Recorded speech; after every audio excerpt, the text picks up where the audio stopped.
we already have more insight on the vision of a game that is not even an alpha yet than we're having on Arc Raiders. Has anyone of let me put it that, has any one of you ever heard of Wardogs?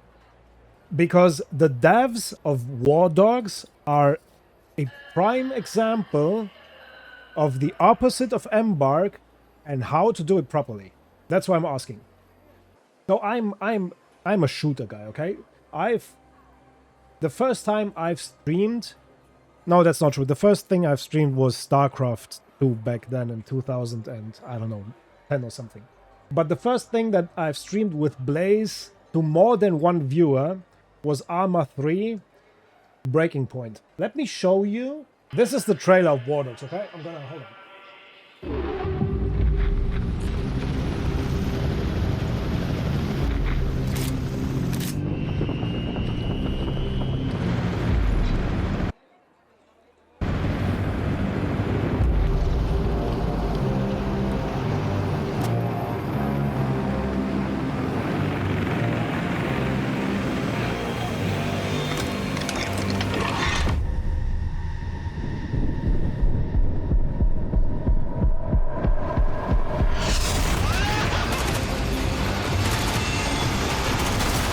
Hold on, just 1 second. I mean, I know that Arc Raiders is a different style of game, okay? I'm not trying to compare those two games. The only thing I'm comparing are the devs, okay? And this is just so you understand what Wardogs is.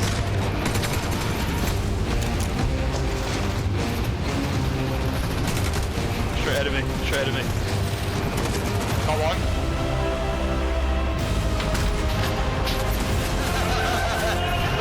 I've got defib, I've got defib.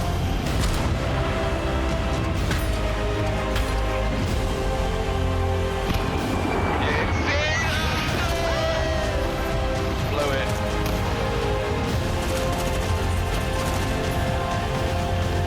Sniper on top of tower. Dead.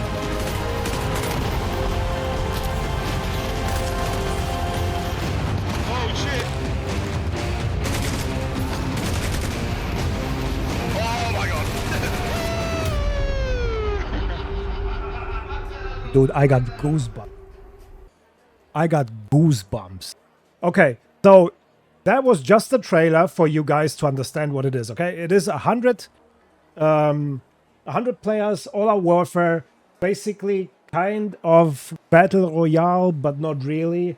You can do supply runs, you can do base engineering stuff, you can do all kinds of stuff. You don't have to be in the front row shooting, okay? Just so you understand what it is. The reason I showed you this trailer, that was the trailer from Wardogs. The reason I showed you this is for you to understand what it is, okay? It is a first-person, all-out warfare shooter, a little bit in the style of Battlefield, okay? That's what it is. Yeah, a mix of Arma, Battlefield. Hold on. I'm looking. Foxhole, if you know Foxhole. Foxhole because you can hell let loose. Yes, a little bit of hell let loose. Because you can do supply runs, you can build bases, you can build all kinds of stuff. So the reason I showed you this was because they released a new video 23 hours ago, okay? And I want you guys to watch a little bit of it. Because that is basically exactly the opposite of what Embark is in terms of communication, in terms of presenting the game idea. The pre-alpha announcement. Here we go.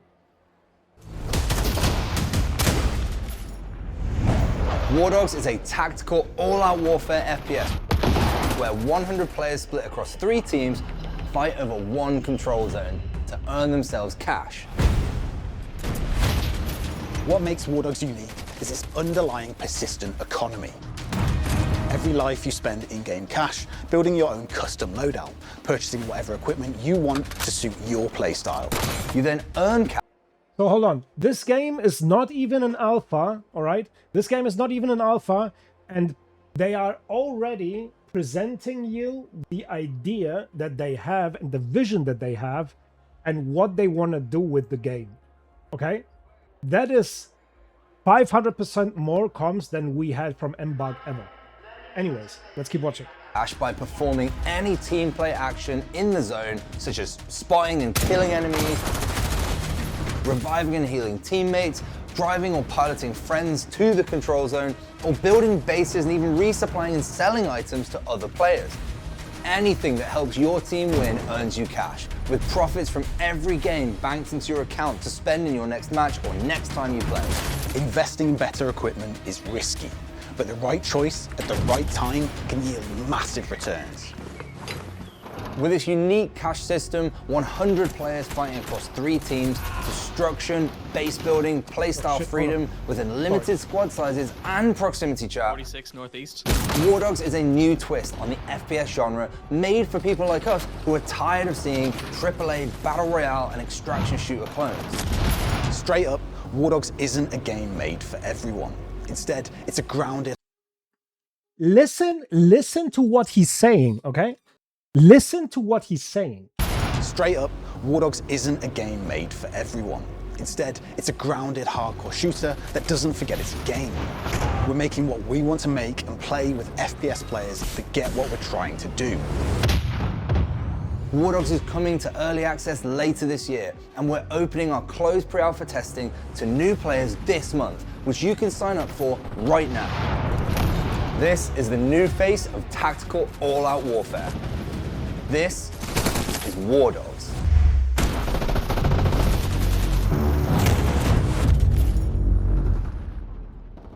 I cannot tell you how pumped I am to get my hands on this.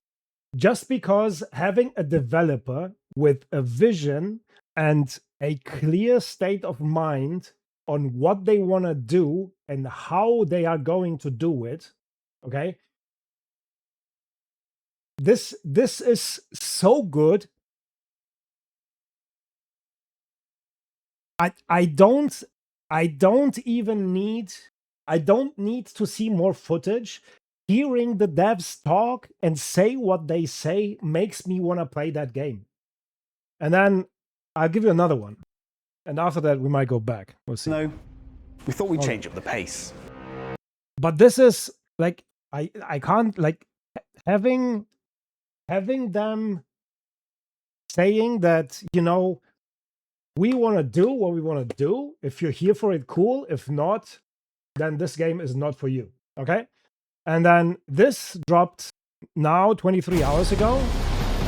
We've been showing you bombastic all-out warfare and tactical team play in every video we've made so far. This time though, we thought we'd change up the pace. Today, we'll be showing you the world of Look how pretty this is. Wardogs, the trade-offs now- we made but to listen, realize listen. it, and the priorities we chose to reach the performance goals that we set for ourselves. Not at the end of development, but from the very beginning, to make Wardogs an Unreal Engine 5 FPS ready. When we started making Wardogs, there was this pressure from like the investors and publishers to make the game like look really unique and something people haven't seen before. They want you to appeal to the mass market and audiences that don't really exist. And we kind of knew like deep down that Wardogs, it didn't need that kind of crutch to just appeal to FPS players. Like if I'm really honest about it, I think developers often have this kind of like ego about creating something totally unique, and very early on we're able to acknowledge like this is just our ego wanting to do something different and the publisher wanting to kind of carve out its own unique space, but really does anyone even want that? It's just not that. That's not what the game is. And as much as I want to just sell the art and tell you how the world's great, it's like the reality is it's not an art piece, it's a video game. That doesn't mean we wanted this like generic Russian setting either. We've seen that loads before, but we did want somewhere that was like Eastern European in tone, so it felt familiar to players and grounded, but it had its own. We already, I'm sorry to pause this, but we already have more insight on the vision of a game that is not even an alpha yet than we're having on Arc Raiders. We have no idea where Arc Raiders is going right now, and we still have 3 months till the next patch. This game isn't even out yet, and they already tell you where they're going. Flavor, architecture, terrain, and culture. At the same time, the world of Wardogs needed to support our core narrative of 3 rival PMC factions fighting for cash, influence, and control over a strategically important region. The more we researched and gathered reference images, the more one country just kept standing out.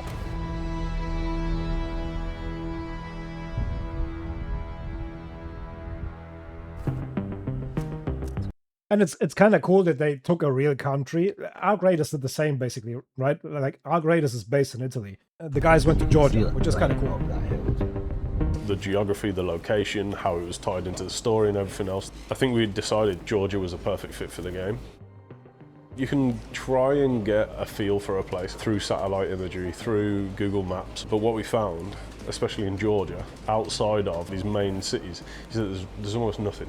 And I think at that point, Joe was like, yeah, let's go Georgia.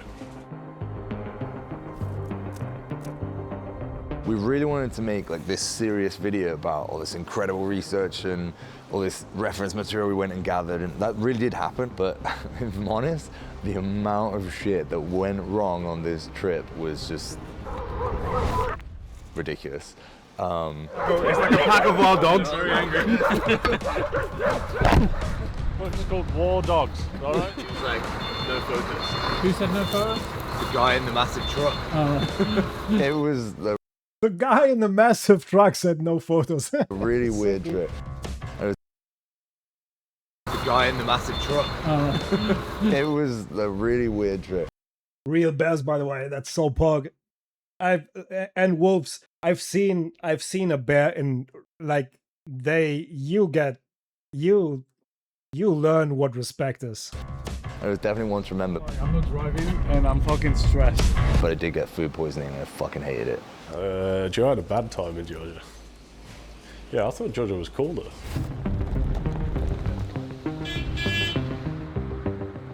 When we were in Georgia, we kind of had this mantra of like, if this was a survival game, like where would you explore? Where would you go and like look for something you needed? And that was kind of how we traveled the country. It has such a wide variety of like architecture and history. You know, you start on the right side in Tbilisi in the city, and it is very much a mix between modern and very historic. And then the further you go over, you know, we visited into the middle in Chiatora, where we had the mining town, and we took a lot of inspiration from there, and that kind of is really what Wardogs is. It's those kind of like rural areas. Yeah, Chiatora was probably the closest thing. It had like that industrial part, which was very old. It was like an old train station that was kind of abandoned, and that linked then into like the edge of the town, and you could kind of see how it broke up into the little bits. Outside of Tbilisi, there was a town there, and it had all of these train carts that were like rusted out and abandoned, but people were using them as like sheds. But that kind of inspired some of the areas that we have now, and especially the flats that are in the game. Churches as well. You could see a church every couple of miles.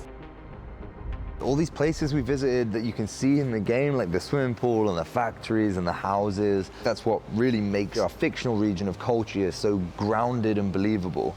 But none of that research, none of the art, none of the visuals matter in FPS if it feels like you're playing a PowerPoint presentation. And this, do we know when it comes out? Alpha, I think closed alpha started. I've already signed up, but unfortunately I didn't get invited yet. We'll see. Listen to this though. This blew my mind. You know it, I know it, everybody knows it. Hold on. The approach to this is genius, and I love it. Using Unreal Engine 5 in 2026 as an FPS developer specifically puts Wardogs under a magnifying glass in a genre where the expectations of smooth frame rates and no stutters are a requirement, not just a bonus. For context, everyone at Bulkhead is a gamer. We check our applicants' Steam hours during our interview process and openly reject applicants for not being a culture fit. We understand as much as you do how important a solid frame rate is to good game feel. The only reason we move forward our release date is because we hit our minimum targets. Other developers may treat 60 FPS as their gold standard, whilst for us at Bulkhead, it's the foundation for what's acceptable. This is so good. 100 players in the same locations, not scattered all over the map. Dynamic base building, vehicles, infantry players sending important gameplay data to each other within large destructible map. What we've managed to do is pretty impressive because of the technical challenges involved with a game of this scale. I think it's frankly a miracle like that we've gotten this far, right? And it's obviously a lot of hard work. There's no other game you can kind of compare Wardogs to. Battlefield is probably the closest, but you can do a lot more in Wardogs. You can drive like 20 odd vehicles into the point and we go, okay, just let the player do it. So from like where we were and where we are now, it's definitely like night and day. Wardogs is a more demanding multiplayer game than most mainstream shooters. Here's an empty Unreal Engine project running out of the box. This is what most games give you, with some art chucked over the top. It's not really about the engine, it's about the systems and how you utilize the systems within the engine. Most engines use the exact same rendering path. It's all to do with like the systems you use, balancing of the systems, constantly checking and being like really critical of it. 60 FPS is minimum for us. We've been trying to hit 60 FPS on the low spec. That has been like a clear goal. Whereas like now listen carefully, because the approach is so cool. I love it. Like, oh, it's running 30 FPS. That's fine. It's not really. Not in today's age. We'd rather be upfront before anyone considers spending their money and ending up disappointed. You will not be able to run this game at 240 FPS native at 1440p whilst on our highest graphics settings. That fact alone may be a deal breaker for some of the wider Steam audience used to less demanding 5v5 shooters. From the feedback we've gathered across a range of hardware, most players are pleasantly surprised. Wardogs delivers good performance to most users. There's always a limit to that though. PC upgrade prices are crazier than ever, and money's tight. That's why we're introducing Potato Mode. Potato Mode is, by the way, so cool. It's so stupid. 3 years ago, we walked into a normal game store and picked up the most average gaming PC we could find. It's right here. i5 8600, 1660. Then we forced our tech art team to play Wardogs on it until the game ran at 60 FPS at the lowest settings. Natively, we're close to hitting those targets, and with the help of some upscaling, we're surpassing them. On the flip side of potato setups though, we have Overkill Mode.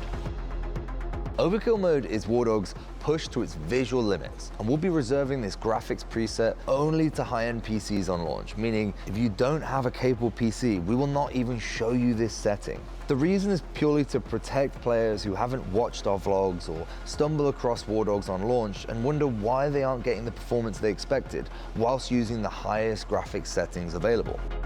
So to combat that, we're only making Overkill available to players on 40 series cards and above. How are we optimizing the game? How are we optimizing the game? Jesus Christ.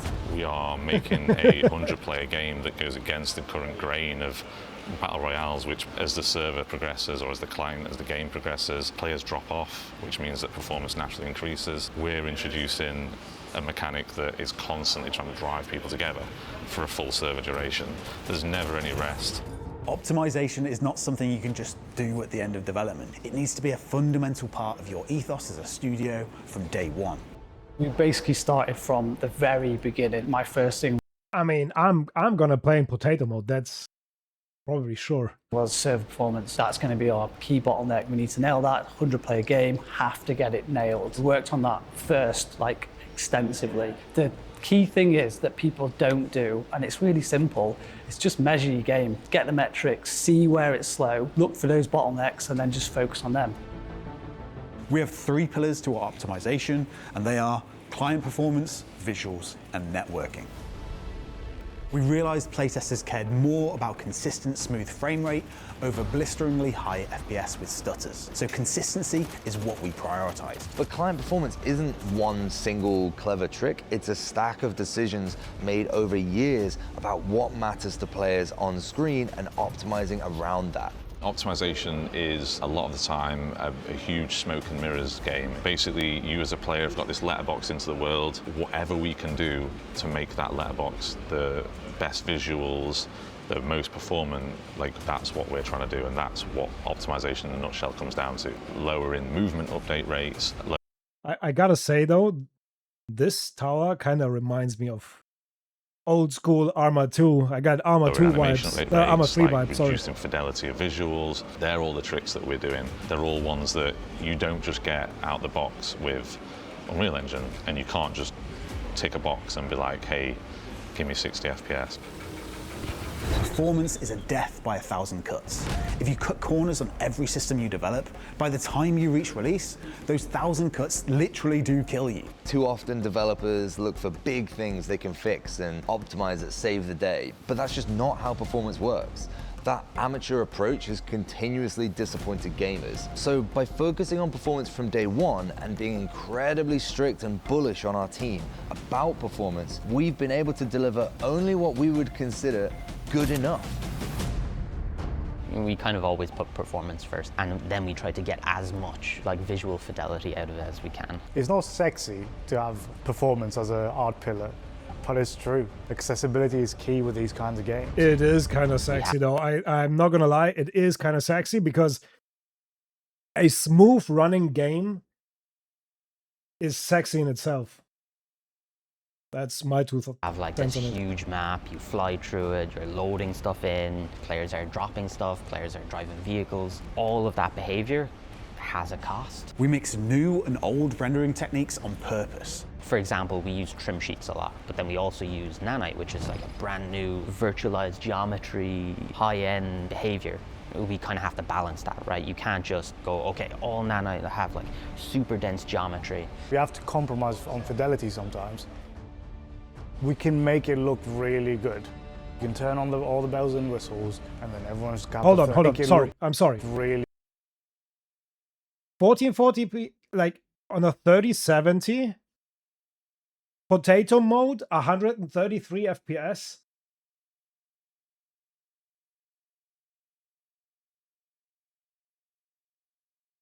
On high, 78 FPS. You can turn on all the bells and whistles, and then everyone's capped at 30 FPS. It's not good enough. There's always room for more improvements. So no, I'm not satisfied, because we've still got time, and we can still get better perf. There are constraints, but it doesn't mean I'm just going to give up and be like, well, so it can be. It's just, you have to keep pushing. Same with perf, same with art, same with anything. Straight up, it just doesn't matter how many frames you get if your shots on target don't connect. That's an entire video in itself. We'll release that at a later date. For now, just know we treat it at the same level as performance when it comes to game feel and responsiveness. When everything in Wardogs comes together in a playtest, the immersion of the environments, the spectacle of the visuals, along with the performance and network reliability holding up, Wardogs is genuinely one of the most fun projects we've worked on, and everyone comes away from a playtest with their own Wardogs moments. It's so validating to know it's not just us saying it now either. Playtesters are having just as much fun as we are, posting their own Wardogs moments in our pre-alpha testing channel. You turn me back to base? Yeah, sure. Let's go. Right, that's it. Make sure you sign up to playtest and wishlist the game. If you don't wishlist, you have zero chance of being invited to play. I am so ready. I'm so pumped. I'm so ready. Holy. Yeah, bye-bye. Bye. Stop crying, you bitch. I'm so ready.